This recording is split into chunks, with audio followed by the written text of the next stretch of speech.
Cherupuzha saint Sebastian's ആശുപത്രിയിൽ 40 വർഷത്തെ സേവനം പൂർത്തിയാക്കിയ ഡോക്ടർ ഗോപാലിനെ ആശുപത്രി മാനേജ്മെന്റിന്റെ നേതൃത്വത്തിൽ ആദരിച്ചു. This news is brought to you by Padinjath golden diamonds, Cherupuzha, Alakode, Padiyotchal, wholesale division, Thrissur. Cherupuzha saint Sebastian's ആശുപത്രിയിൽ 40 വർഷത്തെ സേവനം പൂർത്തിയാക്കിയ ഡോക്ടർ ഗോപാലിനെ ആശുപത്രി മാനേജ്മെന്റിന്റെ നേതൃത്വത്തിൽ ആദരിച്ചു. ഡോക്ടർ ഗോപാലിന് ആശുപത്രി അഡ്മിനിസ്ട്രേറ്റർ സിസ്റ്റർ തേജസ് മരിയ ഉപകാരം നൽകി. ആശുപത്രിയിൽ നടന്ന ചടങ്ങിൽ ആശുപത്രി അഡ്മിനിസ്ട്രേറ്റർ സിസ്റ്റർ തേജസ് മരിയ അധ്യക്ഷത വഹിച്ചു. 40 വർഷത്തെ സേവനം സെന്റ് സെബാസ്റ്റ്യൻ ഹോസ്പിറ്റലിൽ നൽകിയ ഞങ്ങളോട് ഒപ്പമായിരിക്കുകയും ഒരു ഗൈനക്കോളജിസ്റ്റിനെ സംബന്ധിച്ച് അവൈലബിൾ ആയിരിക്കുക എന്നുള്ളതാണ്. ഞാൻ വന്നിട്ടിപ്പോൾ 1 വർഷം കഴിഞ്ഞതേ ഉള്ളൂ. എന്നാലും ഡോക്ടർ ഗോപാൽ ഒരു പേഷ്യന്റ് വരുന്നുണ്ടെങ്കിൽ അതിന് മുൻകൂട്ടി ഡോക്ടറെ കണ്ടിട്ട് പറയും പേഷ്യന്റ് വരാനുണ്ട് സിസ്റ്ററെ. അപ്പോൾ കാര്യങ്ങളൊക്കെ അതുപോലെ അറേഞ്ച് ചെയ്യാനും നന്നായി ചെയ്യുവാനും ഡോക്ടറുടെ സേവനം ഒത്തിരി ഞങ്ങൾക്ക് അനുഗ്രഹമായിരുന്നു. ഡോക്ടറെ ഇനിയും നമ്മുടെ ഇടയിൽ സേവനം ചെയ്യുകയാണ്. 40 വർഷം ആഘോഷിക്കുന്നതിൻ്റെ ഒരു ചെറിയൊരു സെലിബ്രേഷൻ മാത്രമാണിത്. നമ്മളൊക്കെ ഒത്തിരി ഫോട്ടോസുകൾ കാണുന്നവരാണ്, എല്ലാവർക്കും ഇഷ്ടമാണ്. നമ്മുടെ ഫാമിലി ഫോട്ടോ ആണെങ്കിലും നമുക്ക് കാണാൻ ഒത്തിരിയേറെ ഇഷ്ടപ്പെടുന്നവരാണ്.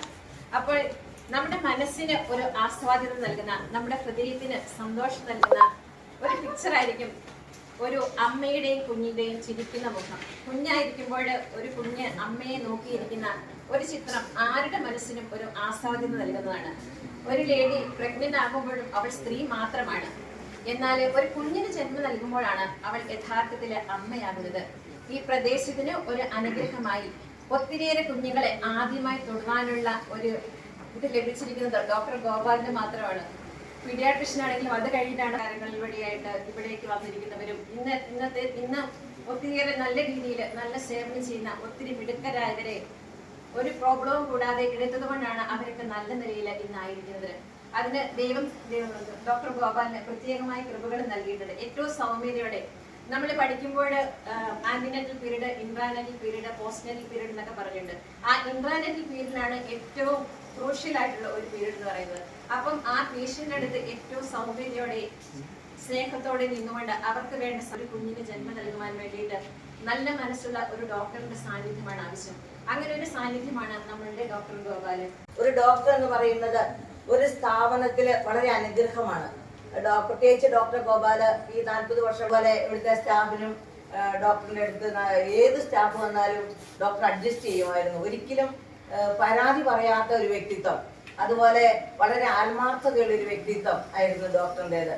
പിന്നെ ഏകണമില്ലാത്ത ഒരു വ്യക്തിയാണ്. എളിമയോടെ വിനയത്തോടെയുള്ള പെരുമാറ്റമാണ് എല്ലായിടത്തും നമുക്ക് ഡോക്ടർ ഗോപാലിൽ നിന്ന് പഠിക്കാനുള്ള ഒരു കാര്യം. അങ്ങനെ ഈ സ്ഥാപനത്തിന് ഒരു മുതൽക്കൂട്ടായി തീർന്ന, ഈ സ്ഥാപനത്തിന് അനുഗ്രഹമായി തീർന്ന ഡോക്ടർ ഗോപാലിന് ഞങ്ങൾ ഈ സ്ഥാപനത്തെ എല്ലാവരുടെയും പേരിൽ, അഡ്മിനിസ്ട്രേറ്ററിന്റെ എല്ലാ സിസ്റ്റേഴ്സിന്റെ എല്ലാ സ്റ്റാഫുകളുടെയും പേരിൽ ഡോക്ടറിന് എല്ലാവിധ ആശംസകൾ നേരുന്നു. അതോടൊപ്പം ഭാവിയിലേക്ക് എല്ലാവിധ നന്മകളും നേരുന്നു. അങ്ങനെ നന്മ നിറഞ്ഞ വ്യക്തിത്വത്തിന് ഉടമയായ ഡോക്ടർ ഗോപാലിനെ ദൈവം എല്ലാ വിധത്തിലും അനുഗ്രഹിക്കട്ടെ എന്ന് പ്രാർത്ഥിച്ചുകൊണ്ട് ഞാൻ എൻ്റെ വാക്കുകൾ നിർത്തുന്നു. സേവനങ്ങൾ ഈ അവസരത്തിൽ ഞാൻ നന്ദിയോടെ ഓർക്കുകയാണ്.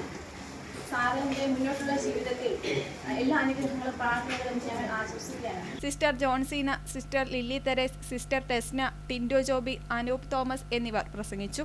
ഡോക്ടർ ഗോപാൽ മറുപടി പ്രസംഗം നടത്തി.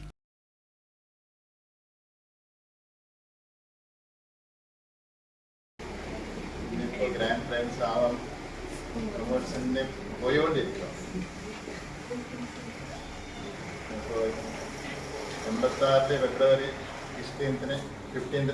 15ന് ജോയിൻ ആയതാണ് ഡ്യൂട്ടിക്ക്. അന്ന് വരുമ്പോൾ ഇവിടെ ഒരു കറണ്ട് ഒന്നുമില്ല, ഒരു ഫയർ പോലെ ഒരു ഫിലമെന്റ് ലാമ്പ് ഇങ്ങനെ, ലൈറ്റ് ഇല്ല, ജസ്റ്റ് ഇങ്ങനെ കത്തുന്ന ഇതേ ഉള്ളൂ. വോൾട്ടേജ് ഇല്ലാതെ സ്റ്റെപ്പ് ട്രാൻസ്ഫോർമർ വെച്ചിട്ട് ഇങ്ങനെ വർക്ക് ചെയ്യുന്നതാണ്. അങ്ങനത്തെ കാടായിരുന്നു ഇവിടെ. സബ്സ്റ്റേഷനും ഇല്ല, ട്രഷറി ഇല്ല, പിന്നെ ബാങ്ക് ഇങ്ങനെ ഉണ്ടായിരുന്നുള്ളൂ. ഒരു റോഡ് ഇങ്ങനെ ചെറിയ ഒരു 70 ചെയ്ത് വിട്ട് ആരൊന്നും ഇല്ല, ഒരു 25% ആക്കുള്ളൂ മെട്രോ റോഡ് അങ്ങനെ ഉണ്ടായിരുന്നു അന്ന കാലത്ത്.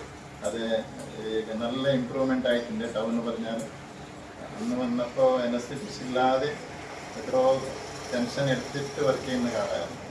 പിന്നെ എമർജൻസിക്കൊന്നും ഇതില്ല, അങ്ങനെ ഇതായിപ്പോയി. പിന്നെ ഇപ്പോൾ ഇന്ത്യ പ്രശ്നം അനസ്തീസിയ സർജനെല്ലാം വരണമെന്ന് പറയുമ്പോൾ അനസ്തീഷ്യ വേണോ, 24 hours സ്കാനിങ് വേണോ, അങ്ങനെയല്ല ചോദിക്കുന്നത്. ജനങ്ങൾ ഷെയർ ഇപ്പോഴത്തെ കാലത്ത് ലെപ്രോസ്കോപ്പി വേണോ അങ്ങനെയൊന്നും ഉണ്ടെങ്കിൽ വരുന്നുള്ളൂ, ഇല്ലെങ്കിൽ ആ പുതിയ ആൾക്കാർ വരുന്നില്ല. അങ്ങനെ നല്ല എക്സ്പീരിയൻസ് ഇവിടെ ഉണ്ടായി. കുറേ ബ്രോക്കറിൽ കൊടുത്തിട്ട് 5-6 പെൻഷൻ സിസേറിയൻ ചെയ്തിട്ടുണ്ട്. അനുസരിച്ച് കിട്ടാതെ വേറെ ആർക്കും വായിക്കാനുള്ള സമയമില്ല, അങ്ങനെ ഉള്ളപ്പോൾ ചെയ്തിട്ടുണ്ട്. നിങ്ങൾ സ്വർണ്ണാഭരണങ്ങൾ വാങ്ങുമ്പോൾ വഞ്ചിതരാകാതിരിക്കാൻ ജാഗ്രത പാലിക്കുക. 2023 ഏപ്രിൽ 1 മുതൽ സ്വർണ്ണ പരിശുദ്ധി ഉറപ്പുവരുത്തുന്നതിന് കേന്ദ്ര ഗവൺമെന്റ് ആഭരണങ്ങളിൽ HUID നിർബന്ധമാക്കിയിരിക്കുന്നു.